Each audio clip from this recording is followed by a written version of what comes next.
Our first guest is a hilarious comedian and the host of a brand new podcast called the Sarah Silverman Podcast. Please welcome Sarah Silverman. They asked me what I wanted to be played out with, and I said, tell Dirk the DJ I want him to decide whatever he feels is like the essence of me. Well, and you work hard for the money. I work hard for the money. So Thank hard you, for Dirk. it, honey. Yeah. Dirk is, I just can't stop. It's a funny name to me, Dirk. Yeah. Who has a baby and goes, Dirk? I named this baby Dirk. Well, have you seen him? No. He looks like a Dirk. Oh. Wow. He's adorable. Aww. Dirk. Wait, well, you have to meet Dirk now on your way out. He's a Dirkable. I will. I'll make sure. I was going to say he's a Dirkable. Yeah. All right, how are you? Thanks for being here. A lot of people choose not to. Are you buttoned up? No, but you know, it's like this is always open, and it looks. Just trying to fold it over. Yeah. Yeah, I hate that when the pants. It's just that the thing opens up and it looks like it's not closed. Yeah. Put a little snap. I'm gonna be rich. You really are. That's all it needs is a little snap right there. Yes. Yeah.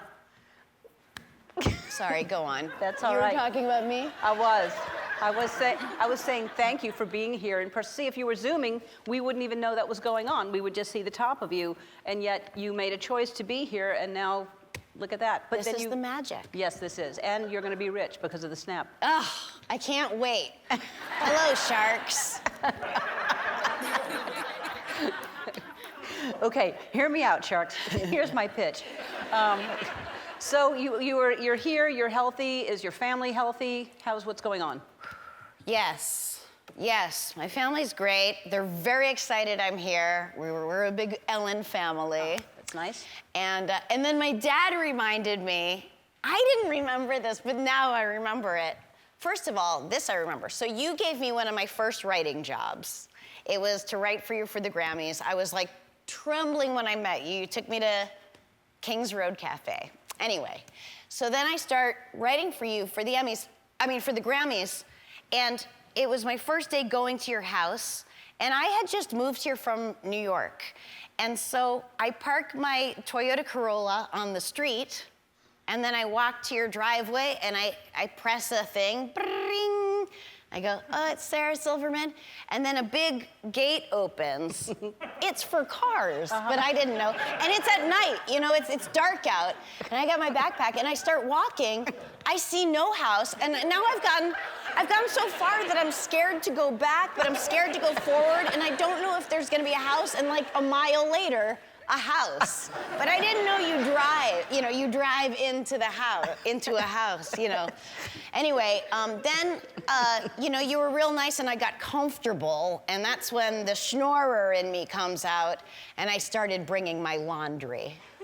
When I'd write at your house, I'm sure you don't remember, but I was just like, she has a washer dryer. What, am I gonna not bring my laundry? And you'd let me do my laundry. That's hilarious. I don't remember that. I mean, why would I go to a laundromat when I you're- could do my laundry at Ellen's house? Yeah, well, I mean, you're there for an hour anyway. Yeah. Why not? Yeah. Now other people are going to bring their laundry to my house. Look, you've given everybody ideas. I've emboldened people. Yeah, that's hilarious. I don't remember any of that. But I do remember you writing for me for the Grammys. Yes. That's hilarious. You apparently, this is the things I learned about you before you come here today, started dating during the quarantine, which is a weird time to start dating. I guess it was an app. Was it an app? It wasn't an app. No? It was, well, as the world was shutting down, I thought I should start playing video games again. You know, it just made sense. This is the time. So I went to GameStop, was still open. I bought a console and a couple games, and I got really into this one. It's not the latest one, but I love it, Call of Duty World War II. So this guy who I knew peripherally, like we have mutual friends and stuff, we knew each other a bit. He direct messaged me on Twitter. He goes, I'll play with you online. We were both quarantining, you know? So every night at 7:05, I was in New York, so at 7 we banged the pots and pans out on the fire escape, and it really became just like a group primal scream. It was actually kind of beautiful to be in New York at that time. I bet. Then at 7:05, put my headset on, and I kill Nazis with this guy. I mean, yada, yada, yada, we're boyfriend and girlfriend. Wow. And now you get to spend time with him, or no? Are you able to mingle? Yeah, he came out here, and so he's living out here, and it's great, and we make sweet love, and he's just, I feel like I'm jinxing it by talking about it on Ellen, but I can't help myself. But anyway, he's been very patient, because I think I was single for a good amount of time, and what I realized is I love being alone. I need to be alone. And I was afraid to, like, give up any of that. So far we've had 2 sleepovers. It went really well. But I really, like, usually I send him home and he's cool with it. So far, you know, early, they're always great. But, you know, I have my whole nighttime routine, and it's like a date with myself, and I'm nervous to give that up, you know? Like, I do my whole face routine. I mean, yeah, no. Come on. Yeah. And then I eat like a big bowl of grape nuts while I watch Law and Orders I've seen myriad times, and it's just like, these are the things that seem simple, but I covet them, and they get me to sleep. But when he did sleep over, I did those things, and he just was there. It was all right. Oh, so good. Who knows? So you don't have to give anything up. You can still eat your grape nuts and have your boyfriend. Grape nuts should hire me. I'm so passionate about it, and well, it's not like you need the money. You came up with the Snap thing. That's true. Yeah. Oh, you're so good with callbacks. Yeah. All right, we have to take a break, Sarah. No. Yeah. No, we do. I'm exhausted. Yeah. We'll be back in a minute. You good? Yep. All right. Should have done that during the commercial. Yeah. While we were I know, you had chatting. all that time, and then you waited to the last minute. We are back with Sarah Silverman, and Adam Sandler was here not too long ago. I don't know when, don't ask me when, but a few days ago, a week ago, 2 or 3 weeks ago, this season. And I didn't know you grew up together. We didn't grow up together. We're from the same hometown, and our parents are friends. I actually didn't know him until we were adults, but he's my sister, my older sister's age, and they went to school together. Is this your older sister? Yeah. Hi, it's Laura. Hi, Laura.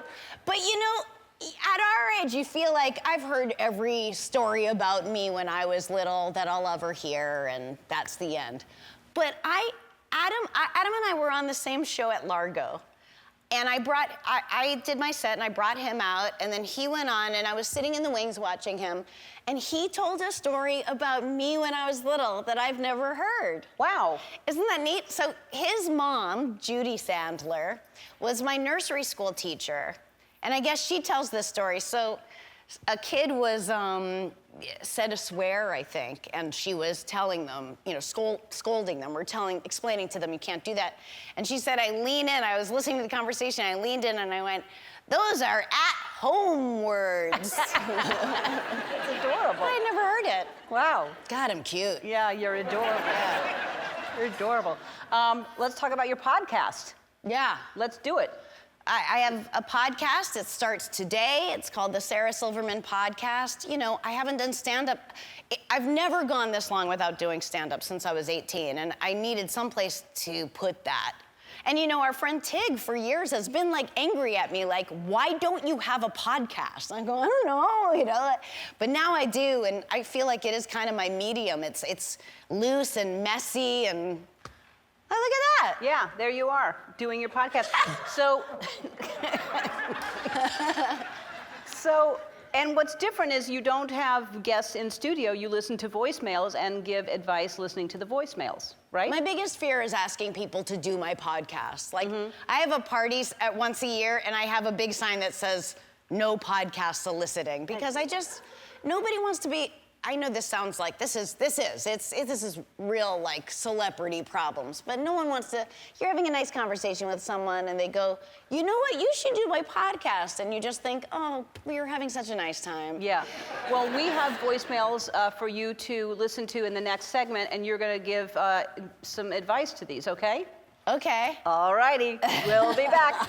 All right, we are back with Sarah Silverman, and we thought it'd be fun to play some voicemails from people who need advice, like you do on your podcast. You hear your thoughts on their situation, so let's hear the first one. I think my roommate is attracted to me. I don't think I feel the same. Doing anything feels like a bad idea, but I haven't touched anyone in months. Thoughts? Okay. You're already roommates, you're quarantining together, it's safe in that respect, but you just have to have really clear ground rules. I remember when I first started dating this guy, I made him like sign some things. Yeah, like I just go like, we're just friends, we're just having a good time sexually, this isn't, you know, because I get so, I don't know what, I get crazy, but just make sure you have really clear ground rules. And then maybe you should have a safe, sexual, you don't agree? No, because then they're living together after that, and they're stuck together, and if it doesn't work out, and what if he, she, they are bad in bed, and it's awkward, and like all of it is a disaster. You're right. Yeah, that's terrible. Terrible. Yeah, my advice isn't always right. Yeah, all right. All right, I'm glad I'm here. Let's that could be terrible. Yeah, let's listen to the next one. My boss thinks my name is Jennifer, but it's actually Jessie. I've worked here for over 5 months. Do I correct them? You know, listen, as women, we are just deeply ingrained in us to take care of men's feelings, especially when they're like, you're an underling of them. And I know that shouldn't be how it is, but yeah, you could do that. Just be like, you're amazing, and this is so awkward, but my name is Jennifer. Yeah.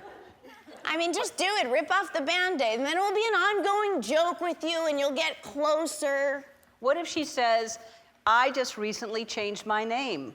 I used to be Jackie, but I like the name Jessie, and I've decided to change it. Right. She could just say she changed her name so it avoids the awkward situation. That's right. Her name is Jessie, so she'll go, I changed my name to Jessie. Right. Yeah. Then he'll think, like, look at this hoity-toity millennial and suddenly wants to be called Jessie. All right, let's hear another one. All right. I just got married last year, and my new husband said he's not going to vote, and it's affecting my feelings for him. Listen, girl, get out. Yeah. This guy can't be bothered to vote. He probably votes for American Idol. Vote. I mean, I don't know, whatever, but... Yeah, I'd get out, too. I think that's just, like, not hot. No. How do you not vote now? In this election, how do you not vote? No. I don't care how you vote, but you better have... I mean, I do, but... Vote, I don't know. I think that's such a turnoff. Yeah, Ugh. that's crazy. I hope he has a beautiful schlong.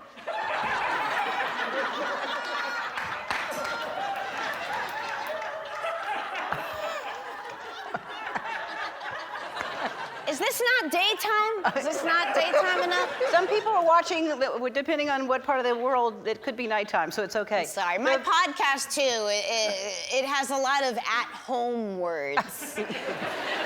All right, well, the first 3 episodes of the Sarah Silverman podcast are out today. Go to streaming services everywhere to listen. We'll be back. Sarah Silverman, everybody.